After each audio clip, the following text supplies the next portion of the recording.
à tous, j'espère que vous allez bien. J'espère que la caméra ne va pas être trop mauvaise parce qu'aujourd'hui je filme avec mon téléphone et non celui de mon copain. Voilà, donc on va voir. Sinon vous me verrez un petit peu pixelisé ou plus pixelisé que d'habitude. Enfin bref, aujourd'hui une vidéo pâtisserie. Vous allez voir, j'ai la recette des meilleurs cookies au monde. Et je le dis parce que je le pense, parce que vraiment, dans toutes les recettes que j'ai vues, je pense que celle-ci c'est la meilleure, donc je vous la partage. Un petit outfit de ce que je porte aujourd'hui. Alors ça c'est un truc que j'ai acheté en friperie. Ouh, je mettrai mousse dedans. Mais regardez ce truc. C'est trop stylé. Voilà, j'aime beaucoup. Et par contre en dessous j'ai mis un truc rien à voir, un pantalon Carhartt et un haut, un petit haut noir. Donc du coup ça fait un style, un micmac particulier, mais c'est pas grave. Assez parlé, passons à l'action. Donc évidemment pour cela je vais dans la cuisine parce que je vais dans la cuisine pour cuisiner. J'ai oublié mon trépied. Oups. Donc pour la petite histoire, là les cookies que je vais faire c'est des cookies façon levain. Et c'est-à-dire c'est un peu comme les cookies new-yorkais. Donc c'est des cookies pas du tout sains. Vraiment beaucoup de calories, beaucoup de sucre, de chocolat, tout ça. Mais c'est pas grave, ils sont vraiment exquis et de temps en temps ça fait mal à personne. Et je vais vous montrer maintenant les ingrédients. Pour cette magnifique recette, il vous faut de la farine, donc 230 g de farine. Ensuite, il vous faut donc de la vergeoise. De la vergeoise, il vous en faut 110 g. La cassonade, il vous faut 90 g. Du chocolat au lait, en fait, il faut 230 g. Moi, j'en mets 180 parce que 230, je trouve que c'est un peu trop. Mais bon, c'est votre choix. Un œuf.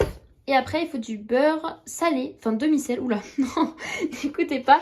Il faut du beurre demi-sel, je vous raconte des bêtises. Et il en faut 125 g.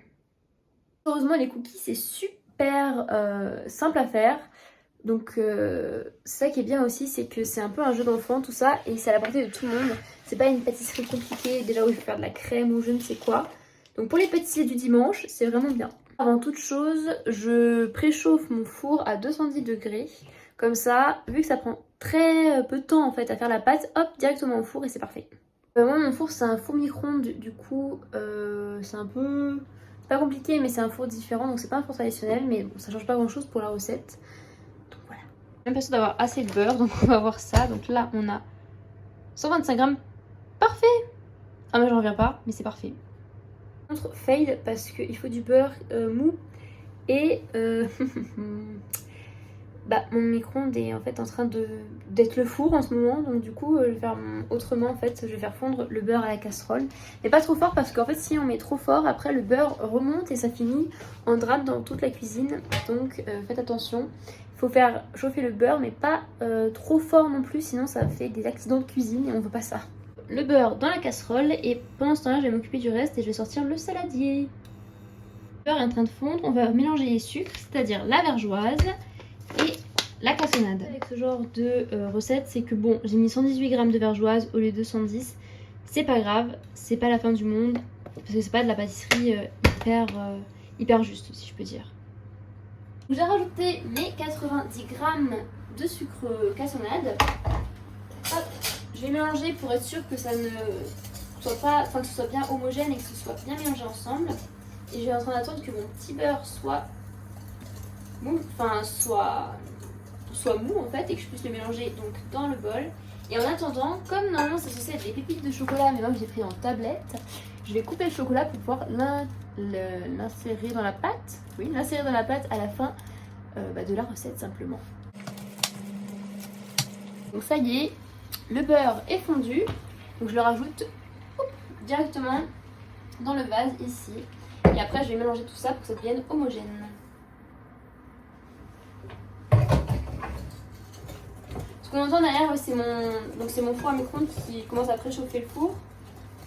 Donc, du coup, c'est pour ça qu'il y a ce petit bruit là, comme ça. Et hop, regardez, maintenant que c'est mélangé, ça fait une pâte plutôt marron foncé. Et on voit encore les grains de sucre qui sont pas encore totalement fondus. Et d'ailleurs, ce que je fais souvent, c'est que j'attends un petit peu que ce soit moins chaud. Parce que sinon, après, mon chocolat commence à fondre. Et c'est beaucoup moins bon en fait, ça donne une genre de bouillie un petit peu, ça donne un cookie zébré. Alors que moi ce que j'aime bien c'est vraiment quand on sent quand les cookies sont refroidis, qu'on sent bien qu'ils soient croquants en fait et que le chocolat reste vraiment ensemble. Du coup je vais attendre un tout petit peu que ça commence à ne plus être mou comme ça et que le beurre soit un peu moins froid. Un peu moins chaud pardon. Maintenant j'insère l'œuf dans le saladier. Hop. Donc l'œuf entier. Et je vais mélanger le mélange simplement. Donc maintenant je vais incorporer la farine. Et la farine il faut donc 230 grammes. Donc c'est parti.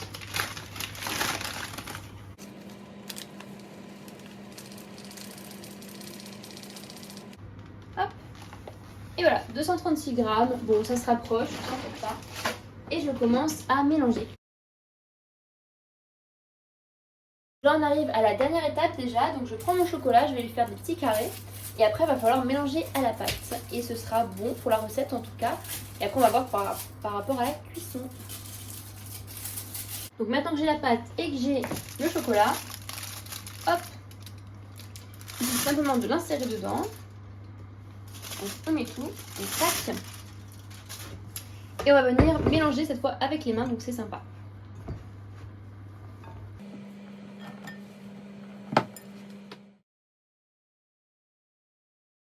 Là, on voit qu'on a une pâte qui est bien ferme. Tout est bien mélangé, le chocolat est bien dans la pâte. Ma pâte elle est un peu brownie parce que j'ai pris du sucre cassonade, mais si vous prenez du sucre blanc, la pâte sera beaucoup plus claire. Et donc maintenant, c'est le moment de faire nos fameux cookies. Maintenant, je vais venir former les boules. Donc il faut qu'elles soient assez généreuses, assez grosses parce que là, on a vraiment des cookies vraiment où à la fin du repas, on est vraiment calé avec. Donc il faut vraiment pas hésiter à être généreux pour cette recette. Donc j'en mets que 5 par barquette parce qu'en fait ils vont vraiment grossir et un peu se liquéfier si je peux dire et vraiment venir s'aplatir.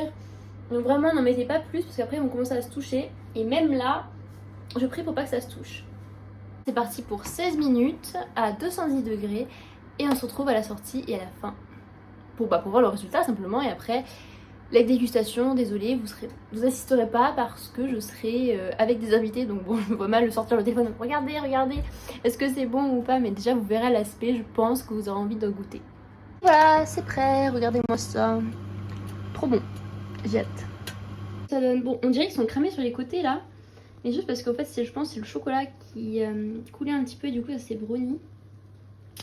Mais les voilà. Et ça sent si bon. Donc surtout, ne les touchez pas quand ils sont encore chauds. Faut attendre qu'ils refroidissent un petit peu. Parce que sinon ils sont tout mous. Donc vraiment, faut attendre 15-20 minutes déjà que ça soit mou. Et après, c'est bon, vous pouvez déguster. En plus, quand c'est encore un peu chaud, c'est un régal. Voilà. Ce petit tuto cuisine vous a plu. Qui vous a donné envie déjà de faire des cookies et d'en manger aussi. Parce que c'est ce qui est le plus important. Et je vous fais des bisous et à la semaine prochaine. Hello, on se retrouve le lendemain. Là j'ai un peu la tête dans les fesses. Bon c'est pas grave. Donc il y a encore des petits cookies, il m'en reste 2. Et donc je me suis dit que j'allais vous montrer aussi comment je les fais après en fait le lendemain quand ils ont déjà été faits tout ça et qu'ils sont plus très chauds. C'est simple, vous les mettez sur une assiette, je fais ça tout de suite. Donc hop, le cookie en question. Tic. Oui alors par contre, no comment, en fait mon four chauffe plus fort que je ne pensais. Du coup c'est un petit peu brûlé on va dire. Mais en soi, normalement, si vous avez un four basique, ça va pas brûler. Mais mettez-le au pire à 200 degrés si vous voulez vraiment être sûr que ça ne crame pas. Mais c'est vraiment que les extrémités comme ça où c'est un petit peu cramé, en fait, c'est le chocolat. Donc bon, vous en faites pas, c'est normal. Donc là, je l'ai mis au micro-ondes 30 secondes, le temps que ça chauffe. Et après, quand il va sortir du four, il sera tout chaud, le chocolat coulant. Et c'est vraiment le meilleur du meilleur. C'est vraiment quand c'est encore un peu chaud comme ça. Et voilà, maintenant il est tout chaud, tout fondant et c'est un régal. Et après je regarde un petit film. Voilà.